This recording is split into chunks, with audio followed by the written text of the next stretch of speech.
we're going to learn about you today and how do you apply that to your customers, your buyers. When you look at your business, what makes it unique? What do you do that stands out, that gives you word-of-mouth advertising? And if you don't have all your people on your team working together, and they're unsure what the values are, the vision of your company, you're never going to become a Disney World. You're always going to be an amusement park. That's the difference between management and leadership. Anybody can be a manager, but it takes someone different who's a leader to make those changes. All right, so let's move on and get down to the nitty-gritty. Behavioral, this is some key things to know about your report. We talk about a lot of things in this world. We talk about IQ, and then there's EQ, which is emotional quotient. And what we really focus on is your soft skills, your, my name it went blank here. But this assessment shows you how a person behaves. It's not a personality test. You never use the word test. You don't use the word personality. It is a behavior assessment, how you behave with other people. And so there's these key points. It's not an exact science. There may be 15% in there that may not be totally correct. So if someone disagrees with what it says, just remember that 15% rule. This measures 384 different behavior patterns. Myers-Briggs measures 16. We look at both your high scores and low scores. A lot of you taking DISC reports, you only looked at the high score. But we look at the low score. That is just as significant as your high scores. Not a personality test. It's neutral language. It's not about good or bad. That's right. You can't retake it and get a better score. And no one style is better than another. And every team needs all 4 styles for success. So you need a team all the way around this wheel. You can plot, and I thought it was really interesting. I plotted 40 people that took the assessment.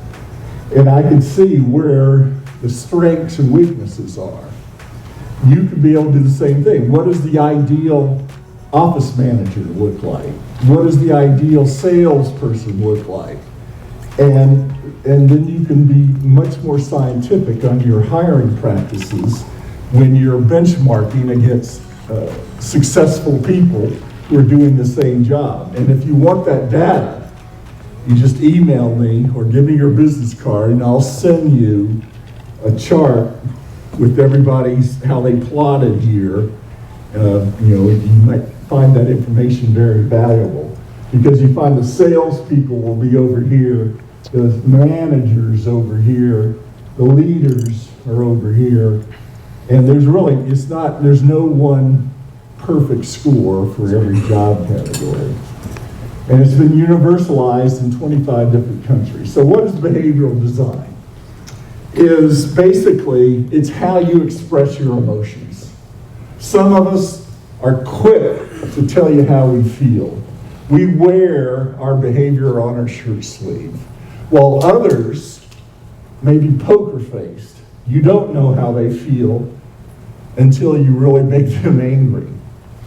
And I'm married to someone who is like my son, is 100% SC, not emotional, analytical, following the rules, not taking chances. And while I'm on the right side, we make a perfect couple because she balances my limitations. And it keeps me from jumping off the cliff sometimes. So your behavior is how you talk, how fast you respond, how quick you respond to emails, how analytical you might be, and your body language. Now, every time I go to the airport, I guess what everybody is around me by just watching their behavior. You can see the high Ds who are always looking at their watch because they're high task oriented. And then you can see the high eyes who are talking to everybody, slowing the line down. It's always yesterday. It's some lady, she has a dog, and she's talking to the airline person behind the desk about the nice little dog, and I'm like, the security line's going outside the airport. I'm like, hurry it up.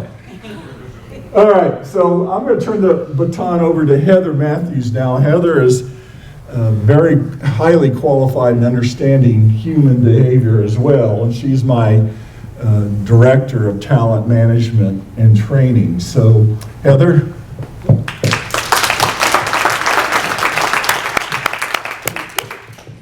Hi, everybody. Hello. So, Greg tells you through all these amazing stories and makes you laugh, and then he leaves me with the nitty-gritty. So, that's my role in this. You want to work for this guy?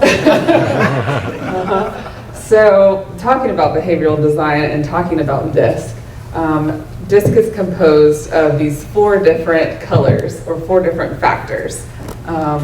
There's the red, which we've been talking about, which is D, which is dominance. That color represents heat and anger and quick and fast.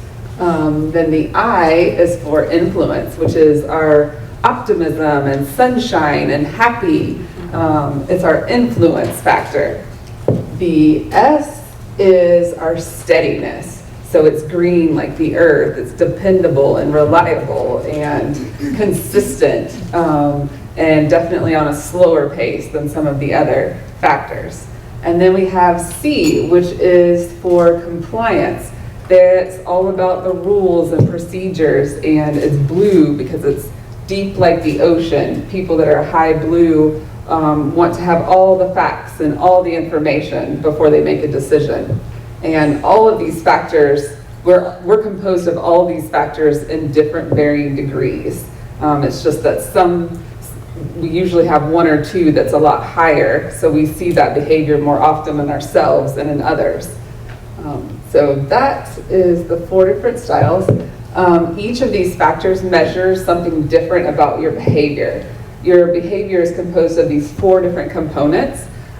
D measures how you address problems and challenges. So anytime you have a problem, your D is what's going to determine how you're going to handle that problem. So a high D is aggressive, direct, just goes for it, jumps right in, whereas a low D is going to be more collaborative. They want to take a slower amount of time to come up with the right decision. They prefer to work on those problems with other people, whereas that high D is very independent decision maker. I, which is influence, and that is about how you influence people and contacts. High I's really love to talk to people, and it's very important to their job satisfaction that they are able to socialize, meet people, engage with other people. They are the sunshine and the optimism in a team. In a team, I's are usually the ones that help motivate the others. They get everyone else excited as well. High I's are a great, we call them, actually, one thing that we call high I's is human Prozac, because they get you up, get you going, and getting you happy. So they're very beneficial. Low I's, they prefer to influence people with facts versus the way that they speak to people. They're much more pessimistic or realistic. They're going to look at the facts and figures and use that to influence the people that they work with. S, the steadiness, that is measuring your pace, your consistency, and your change. High S's prefer a slower pace. They like to do one project at a time versus having a lot going on at the same time. They don't enjoy change. They only want to change if there's a good proven reason for change. A low S, on the other hand, are your multitaskers. They like to have a lot of different things going on at the same time. They're going to be the first ones to leave a position if they're bored. If there's not enough happening, they're going to leave because they thrive off of that fast-paced environment. Then we have C for compliance, which is how you like to handle procedures, rules, regulations. If you're a higher C, you're very much of a rule follower. You have an idea of the way something is supposed to be done, and you want it done that way. They are usually the ones in an organization that help keep the company in compliance, help keep things moving in the right direction. They have made sure to analyze and get all the information needed in order to do something completely and accurately. Your low C, they're more of a fly by the seat of my pants. They don't care so much about rules and regulations. They're more interested in coming up with just something that works. And they're not going to do a lot of research necessarily when it comes to following rules and procedures. Yeah, these people are more like, let me just do it, and I'll ask for forgiveness later if it doesn't come out okay. So those are the 4 different measurements that DISC looks at. And then to give you an example of these 4 kinds, because it's usually easier to understand a style if you have a face or a person to think of. If you're thinking of a high D, you have Dr. House. You guys familiar with him? Yes, he's usually right. He's very smart. He's also very dominating and difficult to work with for all of his team. They have a hard time working with him. But he's very smart. He's very results oriented. He's a go-getter. So that's our D. I, we have Will Smith, very happy, enthusiastic. People like him. People are drawn to him. That is a typical very high I person. And then steadiness, we have Tom Hanks, which is really representative of the roles he's played in a lot of movies. Forrest Gump, Castaway, yes, exactly. All of these, he's very steady, consistent, dependable, reliable, easygoing. That is a high S style.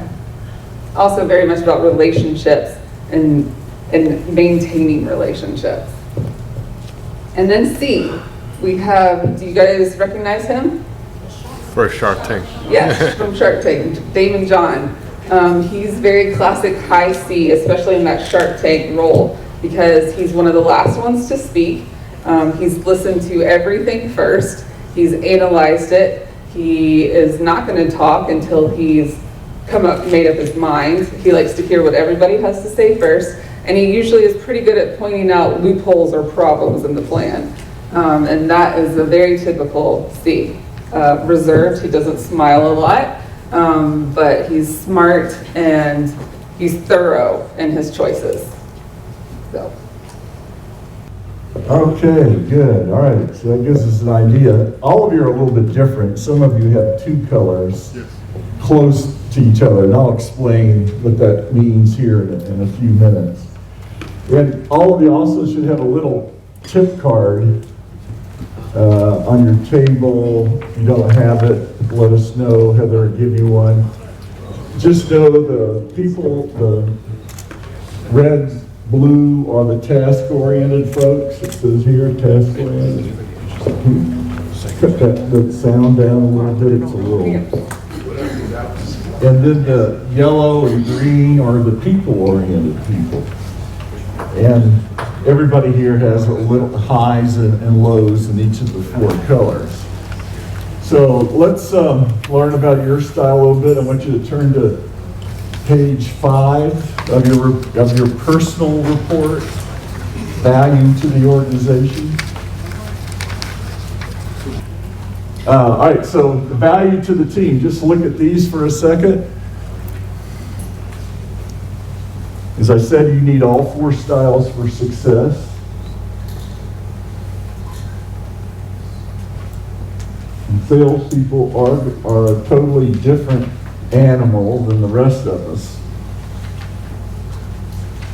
Now, here's a balloon for your performance. It's full of hot air, too. Sarcasm, sarcasm. All right, so let's explain this. This is page 21 or 22. There's a lot of information on this page. Just write your notes on it. All right, so as we said, your high and low scores are important. They all have different meanings. So let's look here first. The 50% line is what we call the energy line. I'll explain what the energy line means. And we have percentages at the bottom from 0 to 100%. 0 here, 100% up here. So here's what we look at. This is how you become a psychologist. Step 1, how many colors above the energy line? 2. 3. 2. The majority of the population have 2. The more colors you have, the more adaptable and flexible you are, or more capable of the way you are. Because you're drawing on those characteristics that some people don't have. So fewer colors, less adaptable. This is not good or bad. Don't take it that way. More colors, more adaptable. So the world's population goes like 2 colors, then 3 colors, and then the smallest population has 1 color. Those were the photographs of people like Damon John and Judge Judy or Dr. House, who are what we call pure behavioral style. They have 1 color. Wow. That means they're very predictable in their behavior. Okay, the next step we look at, how many colors above 80? 1. And how many colors below 20? 9. Okay, if you're either below 20 or above 80, it just means you are more intense of that behavior style. And remember, what are the 4 behavioral styles? Red is problem solving, yellow is people, it's 4 P's. Problems, people, pace, the green line is how fast you are or slow you are, and green is blue, compliance to rules and procedures. So if you have above 80 or below 20, that just means that one behavioral style is either going to be very noticeable by its presence or noticeable by its absence. So let's say, so we know we talk about problem solving, people, pace, and procedures. And then the last step is, write 35 points right here in the middle. Is there any one color on the adapted style more than 35 points difference than the natural style? See, I forgot to mention, the graph on the right is the most accurate. And that is the way you are naturally at home. That's the way you're born. 70% of your behavior is based on your DNA. The other is your life experiences. Your adapted is the way you are at work. Most executives or owners will have both graphs will be almost identical. Direct reports will have more disparity because they're complying with your behavior and your rules and your processes. So if your 2 graphs are identical, it just means the way you are at home is the way you are at work. So it means if you're a jerk at home, you're a jerk at work. That isn't good or bad, that's just the way it is. It's like, I have a very high D. In my younger days as an Army officer, and the style in the Army is very task-oriented, get the job done. You don't sit around and have a kumbaya party and get everybody's opinion on anything. You can't do that when they're shooting at you. So, right, who wants to go up the hill? No, not me. So I sort of learned that style. But that didn't work in real world life. So I had to totally transform my leadership style to a much, kinder, gentler, transparent, what's your opinion type of a leader versus task-oriented always. Because I used to think, because I was so naive, if you weren't like me, you were defective. That's your problem. I worked with a lot of large companies, but my favorite is working with smaller companies and even family-owned companies. And I was doing a workshop like this for all the district attorneys in the state of Georgia. And after the workshop, one of the attorneys comes up to me and says, "Greg, you just told me what my problem is." I said, "What?" "It's me." And his red line was like off the chart. He was higher than Donald Trump was.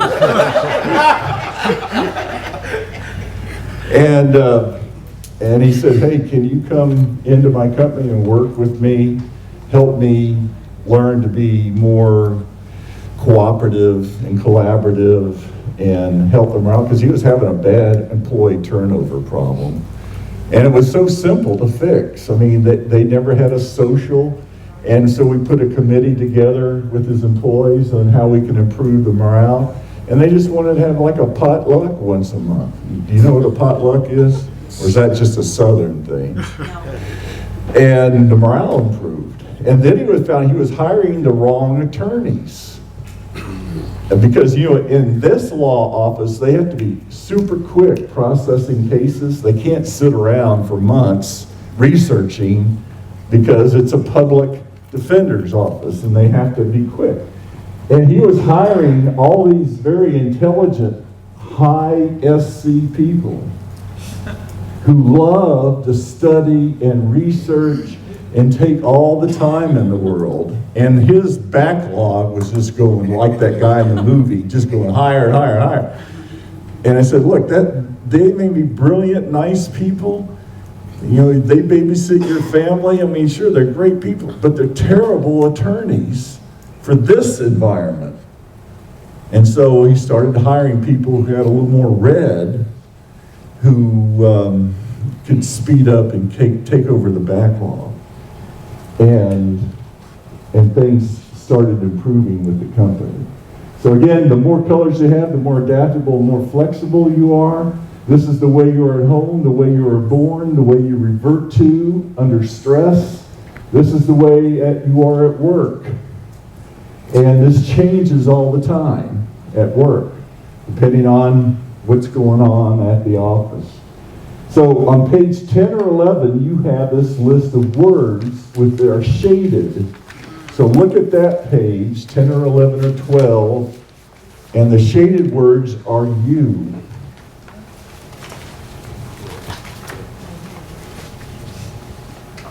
This is where everybody starts covering up their report. Oh, it says egotistical. Oh no, that's Alfred's report. So remember, you got 15% to play with, so if there's a word there on the very top or the very bottom, you can cross it out.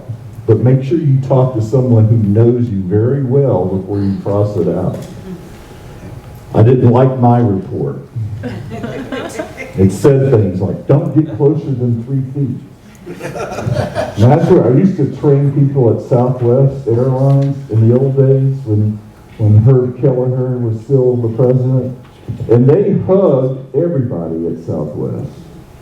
And I was like, "Whoa, don't hug me." But that was the culture way back then in the 80s and early 90s. And so you wanted that behavior, but now things have changed and you can't do that. So look at the words. Do they describe you? And you can take, if you had this as a transparency, put it right over your graphs on page 22 or 21. So just a few things to understand I may not have covered. Graph 2, your natural style. This is your true self. This is the most accurate of the two graphs. It doesn't change during your lifetime unless you have something like a significant emotional event that totally transforms your behavior. Remember, this is not your personality, it's your behavior. We look at this graph for hiring. We don't look at the adaptive graph for hiring, we look at this. So if you have your employees take this report, you say, hey, gee whiz, I went to this great workshop, and where are we? California? Yes. Burbank? Los Angeles. Okay. Sometimes I don't know when I wake up, where am I? And we want you to take this report, and you find there's a big disparity here on the left, then you should probably have a coaching meeting. Say, hey, Mary, look at your graph, and you don't ever want to say bad or looks funny or you need psychological help. Because I made that mistake because they really take it seriously. And this is really a serious process if you use it right. And then you should find out what's going on. You may find there's there's family issues. I had a lady who was working for a very big financial investment company in New York, and she had just had a baby, and she was commuting from home to New York, and as they were all super high salespeople, and her adaptive graph was really different. It was just a temporary situation. It was the stress of trying to be a mother and a salesperson for Merrill Lynch. So anyway, graph 2, this is the mask. This is what you put on when you go to work. Is this the true you, or is this, some people do it deliberately to hide the true self. They really have some significant issues. So if you see anytime this is funny looking, then pick up the phone and call me. And I'll save you a problem. So this is, these are the two graphs. Now let's look at the wheel a little bit. I like this because I could plot the entire team on this wheel. So if you're on here, again, if people on the right quadrant are the outgoing extroverts, action focused, and then the people on the left are the more analytical, process-oriented folks. They're the ones that get the job done. These people generate work for everybody else. Like salespeople hate paperwork, and then they dump it on customer service back at the office to do for them. And so where you fall on that wheel, these are the words that might describe your behavior. This is their problem-solving process. Now, why do I show you this? Is because, and I think Heather is going to talk about, is how you communicate to people is based on their profile. If you're talking to a high D customer, which I like because they're the easiest to make up their mind, and they make decisions like that, and I's are second favorite. And then the S's and C's take forever. They got a whole checklist of stuff they want to find out. Well, when was the water changed in the water tank? And so when you learn how to communicate to their style, then you're going to be more successful than trying to sell everybody the same way. You talk to D's, you use action-oriented, power-oriented words. You talk to I's, you want to say, hey, we're going to have a lot of fun. Why don't we just have lunch along the way, and 3 hours later you finish lunch. You have to be careful of that. And never sell anything. But they'll like you, and they'll recommend you to their friends. The S's and C's are going to want all the research, they're going to want all the inspection reports, they're going to want to know all the things that are on that property. And the D's and I's, again, it's quicker and it's more, it's based on your personality. Usually when they make their decision, many times it's, do they like you or not? And if you don't come across to the way they like to be come across to, your jobs are going to be more challenging.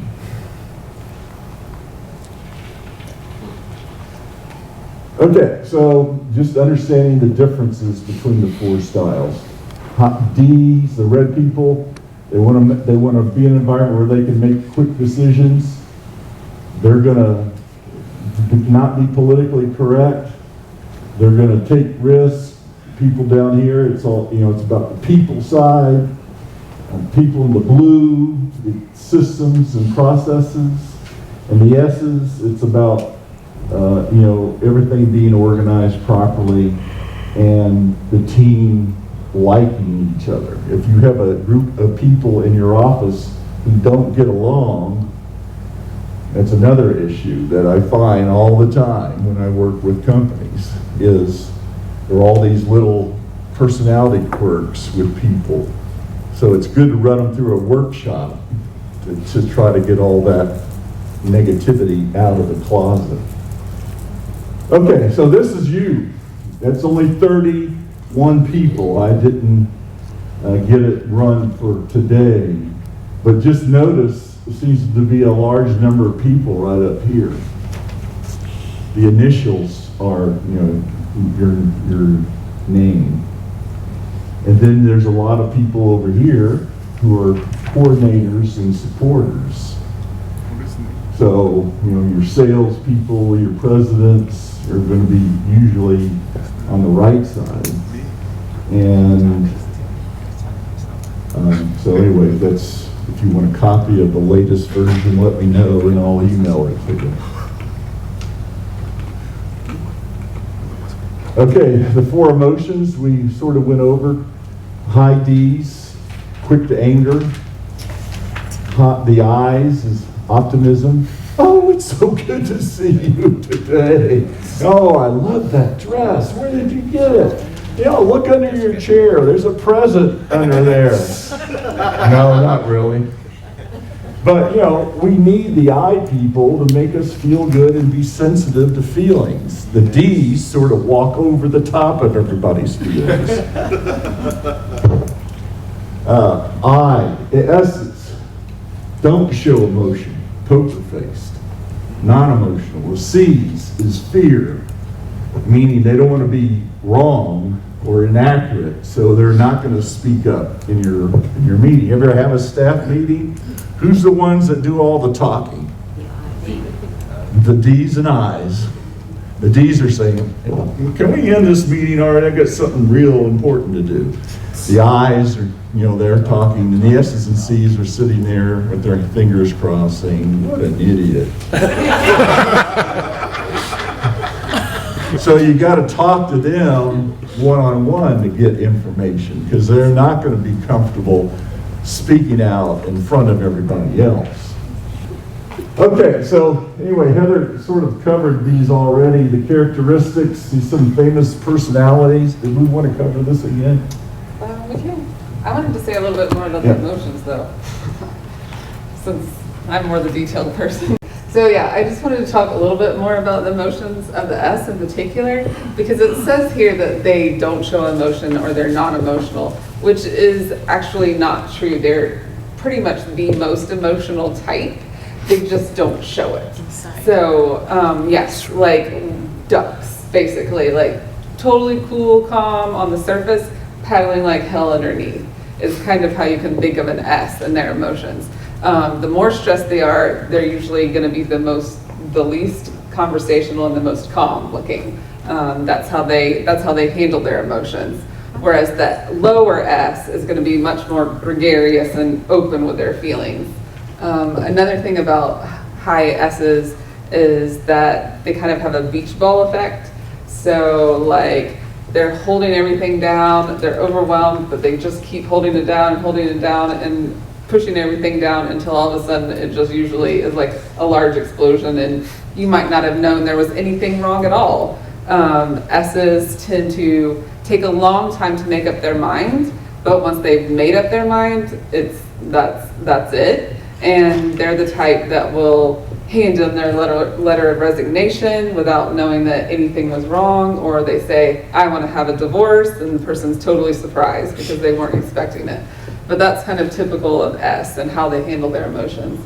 And then C's, I just wanted to say that high fear is their emotion, but it's fear of doing something wrong, not fear in general. It's like they're scared of not getting the facts right or not having all the information correct to make that decision. So they're very concerned with being accurate and correct versus just generalized fear, which that can seem like that on that chart. Lower D is going to be more collaborative, more patient, more willing to go along with the group. They don't want to be the center of attention. They don't want to be the ones that make the decisions. They want to come with kind of work with a team on making choices. They're also very conflict avoidant, as opposed to a high D, which goes right into that conflict. Low C is low fear, so don't care at all about whether it's right. They're just gonna do it, which is also usually more of the creative types as well, lower C's, because they're not as concerned with how it's supposed to be done, and so they can think a little bit more creatively and think outside the box. It can also get them in trouble, because they won't have the correct information, but usually some of the more creative people are lower C's. So low I is going to be more of your realistic, pessimistic type person. They aren't going to be, they're going to stand back when it comes to interacting with people and be a little bit more cautious. They are more about influencing people with data. They're kind of like they're similar to what you would see in like a high C. They want to have the information. That's how they're going to present it to people. It's not necessarily going to be about, chatting and making small talk like a high I. A low I is going to be more like, here's what I have. You should do it because of this. So they can be seen as pessimistic, or more, a kinder word for that would be realistic. The low S, so if you think of the S as the pace line, the speed, so that high S is really slower paced. They like to take things one at a time. They're more consistent and steady. The low S is going to be much faster paced. Like they're speedy, they just want to go. They like multitask, they like stimulation. They're less concerned about developing long-term relationships or anything. Like more D. Yes, exactly. Like, especially if you have someone that's a high D and a low S, it just like magnifies that combination, because that low S is going to make that D, that high D, even faster. Like, let's just do it. Let's just make these choices. Let's just go. And you do see that combination a lot, actually, a high D and a low S. And they magnify each other. Yes, so if we're coaching a high S, we coach them to speak up sooner. Like, don't wait until you're already extremely frustrated or overwhelmed. Like, start bringing it up sooner. And like one thing you can say is like kind of a 24-hour rule, because S's will just like hold it in, and then they'll just won't ever get around to like talking about what was bothering them. But if it's a 24-hour rule, it's like you have to bring it up within 24 hours. Like, take the time, but then you do need to come and address it or bring it up, because that way it's not like just piling on and they're just getting more and more resentful or overwhelmed. And then as people that are working with or dealing with high S's, it's a good idea to ask them. Just ask more questions. Like, how do you feel about this? Or, how's this going? Like, they're not going to be ones that generally just put that information out there. But if they're with people that are asking them questions, they feel like it's safe. So they will talk about it more. So what if it's a combination of high S and high C? So I have this client, I keep asking her questions, but at the same time, I feel like she's afraid of making wrong decisions, and she does not want to answer questions. How do you deal with that? She's like avoiding answering your questions. Yes, she's trying to hide questions. Does she have bruises on her arms? I I guess it's a culture thing, like very Chinese thing. Also upbringing, that's my observation. And I'm guessing you've asked, like, is there anything else she needs to know in order to make the decision? She would do all the research by herself in terms of a house. She would just check everything online herself. So sometimes just like deadlines help with that a little bit. Sure. Especially with a high C, they're so concerned with completely 100% accuracy, exactly right, all the information's needed. Sometimes we also have to focus on and let high Cs know that speed is also, like, time is also an important factor in making a decision. So we can't necessarily always wait till we're at 100%. Sometimes we just have to make that decision or that choice sooner because other things have to keep going. Yeah, that's true. In a multiple offer situation, I feel it's very hard for them to make a decision. Yes, So that's tough. what's the best, You got the wrong person. what's the best way? I mean, I would emphasize the time, you know, like this, there's only a limited amount of time, we might lose out. I mean, consequences of that, I would focus on that and maybe highlight the things that they are happy about. And also, here's what we're dealing with, don't make a choice right now. To counterset the fear. Yes. Once they lose their favorite place, they'll start looking. Or, I mean, don't you have, like, I don't actually know that much about real estate, but isn't there, like, if they change their mind within a certain amount of time, they can still Completely get out? safe. So I would bring that up too, like, so they're not feeling like there's so much pressure on this one choice right now. Knowing more about that behavioral style and how you can kind of adapt your style to theirs makes a big difference. Yeah, and you're right. High S's are very people pleasers, so you're gonna have a harder time getting the opinions. Yeah, I mean, you should be making a mental note of that when you first meet that customer. You know, are they capable of making a decision like that when it's time to make a decision? Otherwise, all your work goes down the drain because you didn't understand that. Yeah, like I said, culture is a little bit different, but try to avoid those problems at the end, basically. Really read this, but I'll describe it. Be brief, be clear, or be gone. Like that? I like that. Second one, just get it done, don't waste time. So Nike, just do it. You could tell their deeds, right? Sure, there won't be any surprises. Not to communicate, don't waste time, be disorganized or messy.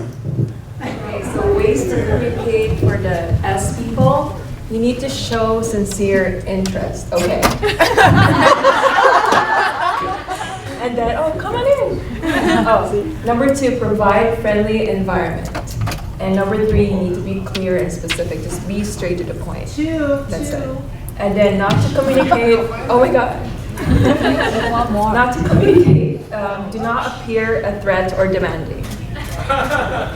Okay, D? Julio. Right, Julio? Oh my God, he's here.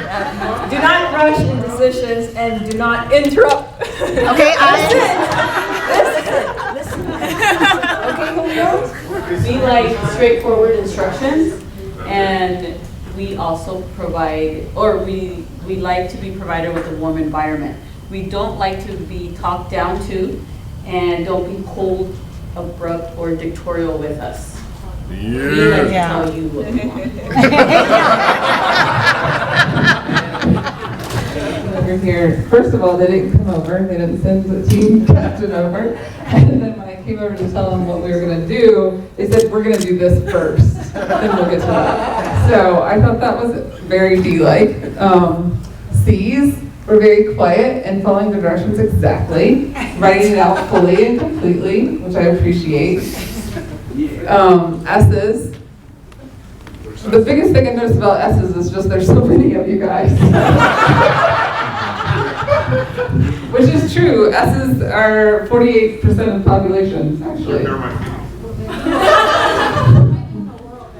and they're all very kind to each other and giving everybody an opportunity to talk. I's, the most talkative ones, of course, the loudest group back here, and definitely the most laughter happening. So I thought that was interesting. Did you want to? The C's, going right to action, writing things down, being organized, and everybody else complete chaos with the other two. So good job, guys. Appreciate that. And you have to understand that C's many times get overlooked because they're not confrontational, they're not direct. But if you don't have a C on your team, you're going to be in trouble. So listen to the C's before you make your decision and to ensure you make the right decision. Yeah. High, D, and I entrepreneurs usually aren't successful if they don't have a C person. Because the C is what provides the data and the info and the following the rules, whereas D's and I's just go.